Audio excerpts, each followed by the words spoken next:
नमस्कार, लोकतंत्र मिररच्या टॉप 25 मध्ये आपल्या सगळ्यांचं स्वागत आहे। मी आहे आपल्या सोबत पल्लवी।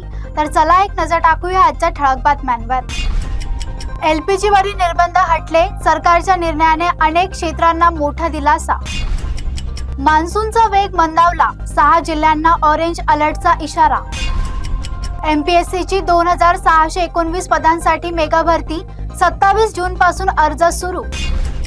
टीईटी परीक्षा रविवारी, उशिरा येणाऱ्या उमेदवारांना प्रवेश मिळणार नाही।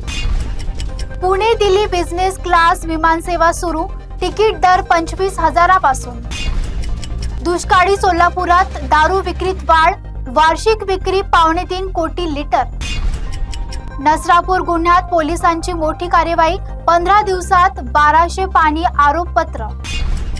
कोल्हापुरात राजश्री शाहू जयंती उत्साहात, विविध उपक्रमांनी अभिवादन। शेतकरी कुटुंबासाठी लग्नसराईत दारात एसटी, सरकारची मोठी घोषणा। कंबा व शिका योजनेत सोलापूर विद्यापीठातील 100 विद्यार्थ्यांना लाभ।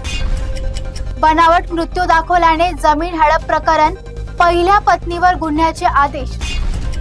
जून अखेरीसही धरण साठा चिंतेत, खडकवासला 8 टीएमसीने कमी। कौटुंबिक छळाला कंटाळून विवाहितेची आत्महत्या, माहोल तालुक्यात खळबळ। प्रधानमंत्री आवास घोटाळा, तत्कालीन मुख्य अधिकारी व अधिकाऱ्यांवर गुन्हे। मंचर जवळ 200 खाटाचे सामान्य रुग्णालय, 259 पदांना मंजुरी। पर्यटकांसाठी लालपरीची खास सेवा, स्वस्तात महाबळेश्वर दर्शन सुरू। खासगी रुग्णालयाच्या मनमानीवर सरकारचा चाप, आरोग्य मंत्र्यांची घोषणा। राज्यात मेघगर्जनेसह वादळी पावसाचा इशारा, 23 जिल्ह्यांना अलर्ट। 1 जुलैपासून पासपोर्ट काढणे महागणार, नवीन शुल्क दर जाहीर। अवैध प्रवासी वाहतुकीवर सरकार कठोर, परवाने रद्द करण्याचा इशारा। वाढवण बंदर प्रकल्पाला गती, खासफुटीचा अडसर दूर होण्याची शक्यता। सांगलीतील आरोग्य व्यवस्थेचे वास्तव्य, 13,530 रुग्णवाहिकांवर मोठा भार। केतन अग्रवाल हत्या प्रकरणाचा एसआयटी कडून तपास, निर्देश जारी।